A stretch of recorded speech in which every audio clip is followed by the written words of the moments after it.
Depression में जी रहे हैं लोग, तनाव में जी रहे हैं लोग, ज्यादा और जल्दी के चक्कर में जी रहे हैं लोग। ज्यादा और जल्दी नहीं, ध्यान रखना, यहां तो संसार है, राजपाट छिन भी जाए तो वनवास में राम लक्ष्मण सर्वो जैसा जीवन जी करके दिखा दिया करते हैं। जिंदगी को जियो, पूरी आशा से जियो, पूरे विश्वास से जियो, आत्महत्या के अंधे कुएं में छलांग मत लगाओ।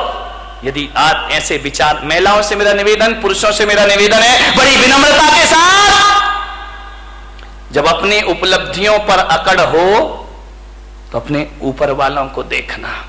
इस दुनिया में हमारे भी बाप बैठे हुए हैं, ध्यान रखना। हमने क्या कमाया है, टाटा बिरला वालों को देखना, उनके आगे अपनी कोई औकात भी नहीं है, उनके चौकीदार की हैसियत नहीं है अपनी। रिलायंस बंधु इतना कमाया है उनने। जब अकड़ पैदा हो तो ऊंचे वालों को देखना, और जब निराशा पैदा हो तो अपने से नीचे वाले को देखना।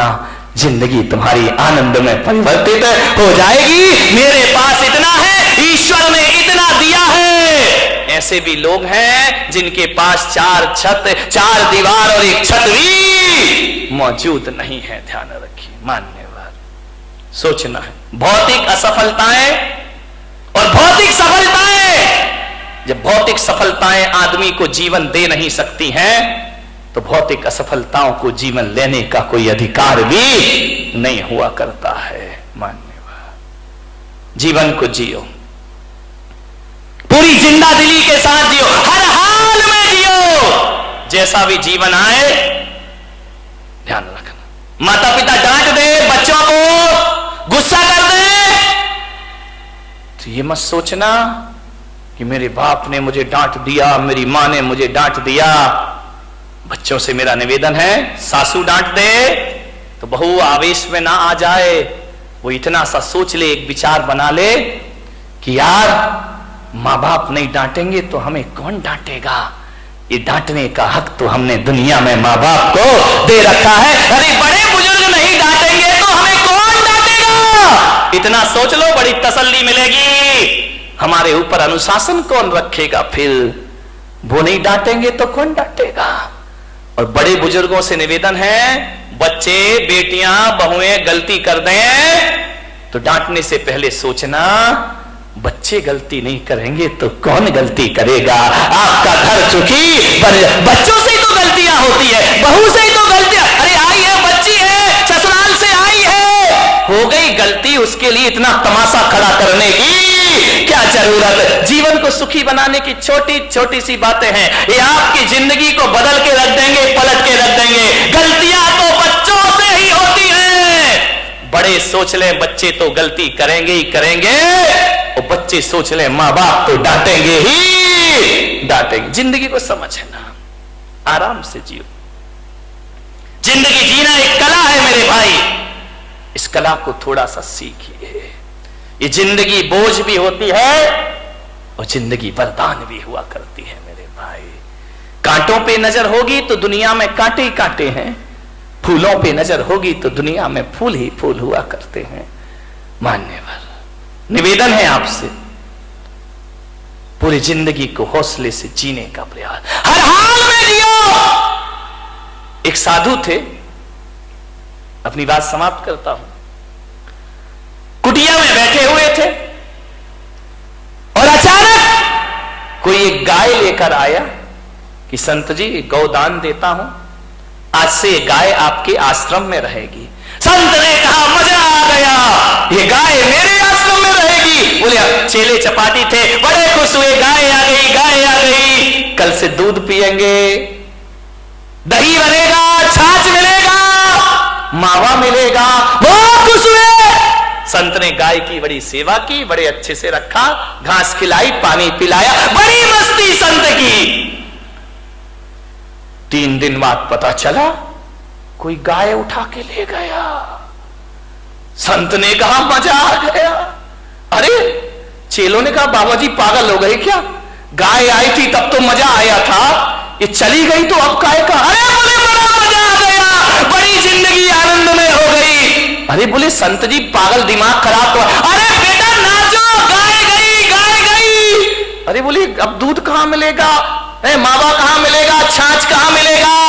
संत ने कहा एक तरफ गया वो दूध और मावा, अरे गाय गई तो गोबर उठाने की झंझट भी हमारे पास से चली गई। अब कहां की घास, मस्त रहो, भगवान का भजन करो। ध्यान रखिए, ऐसी जिंदगी जियो, राजी है हम उसी में जिसमें तेरी रजा है। यहां यूं भी वाह वाह है, यहां त्यों भी वाह वाह, हर समय वाह वाह है। ध्यान रखिए, मिल जाए तो कोई बात नहीं है, चला गया तो आनंद में जियो ना। लेकिन तुम्हारी जिंदगी निराशाओं में जाती है। एक गुलाब का पौधा ये सोचता है कि मैं नारियल के पेड़ की तरह बड़ा हो जाऊं। अब बाजू में लगा है, अब वो सोचे मुझे नारियल का पेड़ बना दे, नारियल का पेड़। अब गुलाब का पौधा कैसे पेड़ बन जाएगा? पेड़ इसलिए दुखी है कि वो सोचता है यार गुलाब जैसे फूल मुझ में आ जाए, गुलाब जैसे फूल, जिंदगी दुखी हो जाएगी। एक जगह मैंने देखा, अरे गुलाब का पेड़ अपनी पौधा अपनी मस्ती में झूम रहा है, नारियल का पेड़ अपनी मस्ती में झूम रहा है। मैंने एक साधु से पूछा, बताओ ये अपनी मस्ती में क्यों है, ये इतने आनंदित क्यों है? बोले इसलिए आनंदित है कि नारियल का पेड़ कभी नहीं सोचता कि मुझ में फूल लग जाए, और गुलाब कभी नहीं सोचता कि मैं इतना ऊंचा हो जाऊं। इसकी अपनी मस्ती होती है और उसकी अपनी मस्ती में रहो।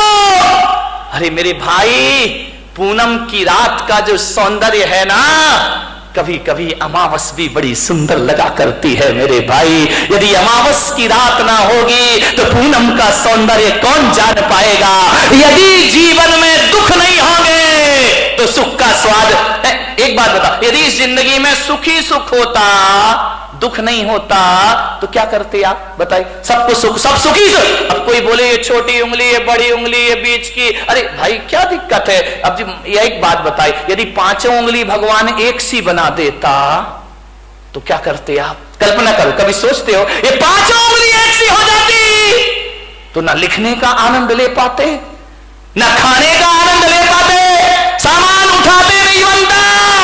ध्यान रखना, हर उंगली का अपना अपना महत्व हुआ करता है। अंगूठा है और अनामिका है, तभी आप इससे कुछ लिख सकते हैं। ध्यान रखिए, ये बीच की उंगली है, ये ध्यान रखना, ये बीच की उंगली सबसे बड़ी हुआ करती है। ये उंगलियां भी इसके जैसी बड़ी होने का ख्वाब देख ले तो ये दुखी हो जाएंगे। ये अनामिका है, ये नहीं होगी तो सिंदूर कहां से लगाओगे और तिलक कहां से लगाओगे? विचार, एक बार इन उंगलियों में झगड़ा हो गया। अंगूठा बोला मैं सबसे बड़ा। बोले क्यों? बोले देखो मैं सब। बात तो देखो, ये अंगूठा है, दिखाई दे रहा है ये अंगूठा, लेकिन ऐसा बदकिस्मत है कि अंगूठा ये है, अंगूठी ये पहनती है। ध्यान, इसके पास नहीं आती अंगूठी, इसके पास आती। ये चार अंगूठी पहनती है, अंगूठा अंगूठी दिखाते रह जाया करता है, उस पर आभूषण ही नहीं आते हैं। बोले मैं सबसे बड़ा। बोले क्यों? बोले मैं मोटा हूं, मेरे बिना चारों उंगलियों तुम लोग कुछ नहीं कर सकती हो, तुम्हारा कोई अस्तित्व नहीं है। तर्जनी ने कहा इसका मतलब मैं नहीं होंगी तो तुम दिखाओगे किसे? ये तो दूसरों पे उठती उंगली, अपने पे तो उठती नहीं है। बोले दूसरों पे उंगलियां उठाने की जरूरत पड़ेगी, मैं तैयार खड़ी हूं। बड़ी ने कहा मैं सबसे बड़ी हूं। अनामिका ने कहा चल, काय की सबसे बड़ी है, मैं नहीं होंगी तो तेरा कोई अस्तित्व नहीं बचे। छोटी वाली चुपचाप खड़ी थी। बोली बहन तू भी कुछ बोल ले। बोले मैं काय को बोलूं, मैं तो सबसे बड़ी हूं।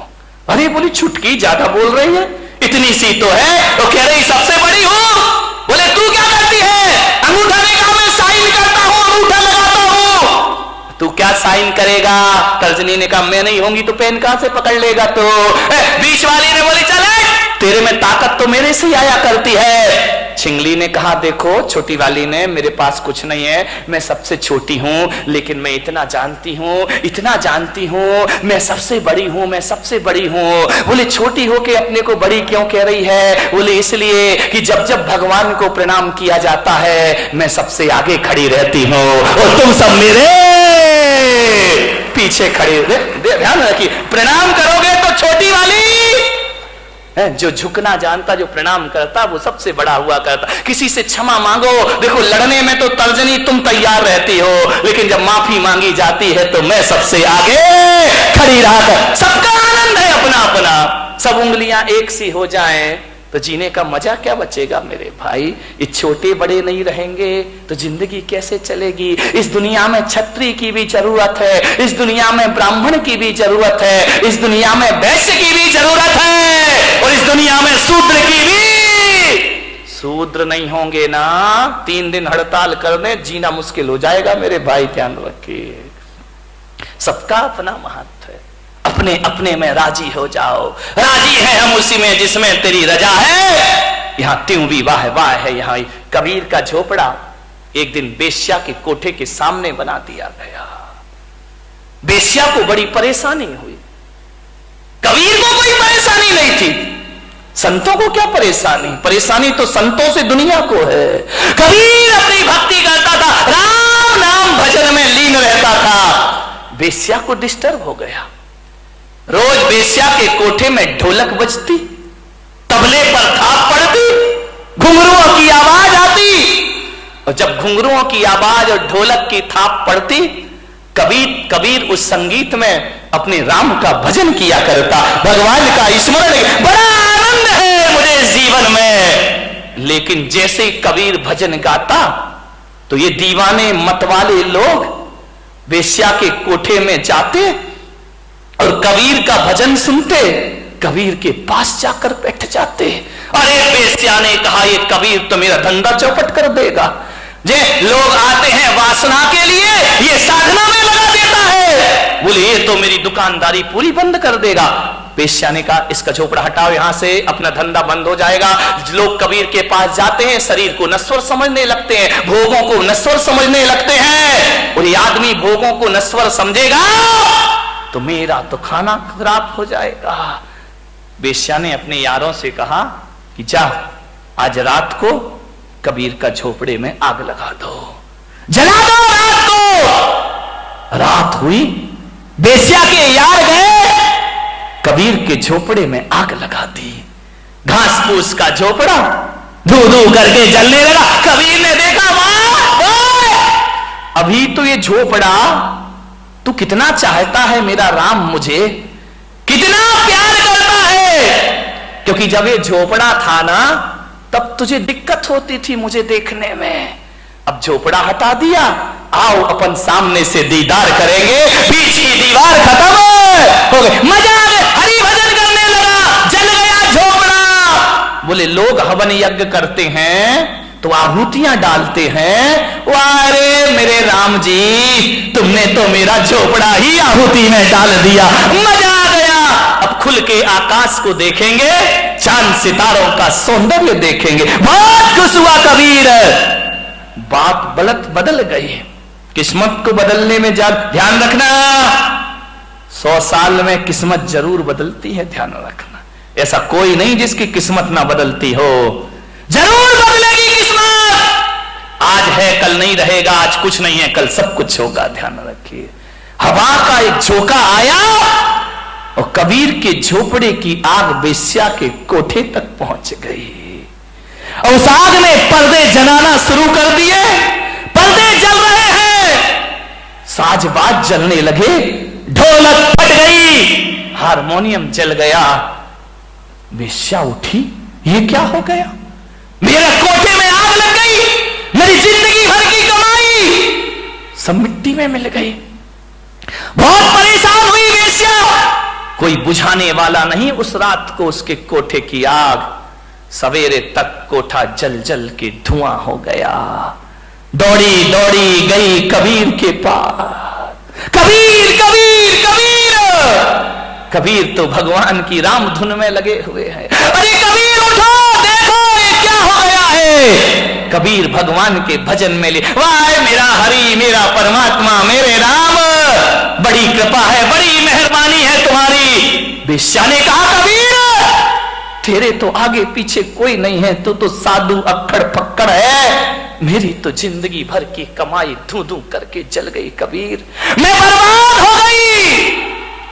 कबीर ने आंखें खोली, क्या हुआ बेश्या, देख कबीर मेरा कोठा जल रहा है, धू धू करके राख हो रहा है मेरा कोठा, बचा ले कबीर बचा ले। कबीर ने कहा इसमें मैं क्या कर सकता हूं? बोले कबीर मुझे माफ कर, मैं प्रायश्चित चाहती। अरे किस बात का प्रायश्चित? बोले तेरा कोठा जलवाया था मैंने। किससे? मेरे यारों से। तो कबीर ने कहा मैं क्या करूं, तू मेरी अपराधीन है ही नहीं। तेरे यार ने मेरा झोपड़ा जला दिया, मेरे यार ने तेरा कोठा जला दिया। ये तो दो यारों की लड़ाई है, तेरी मेरी तो कोई बात है ही नहीं। ना तेरी गलती ना मेरी गलती। तेरे यार ने मेरा झोपड़ा जलाया तो मेरे यार ने तेरा कोठा। ये दो यारों की लड़ाई है। अब देख बेस्या किसका यार दमदार है। देख मेरा यार दमदार है या तेरे यार? जो कल यार तेरे साथ घूमा करते थे तेरे लोग, आज एक भी तेरे पास नहीं है। और आज झोपड़ा जलने के बाद मेरा हरि मेरे पास हमेशा से मौजूद है। ध्यान रखिए।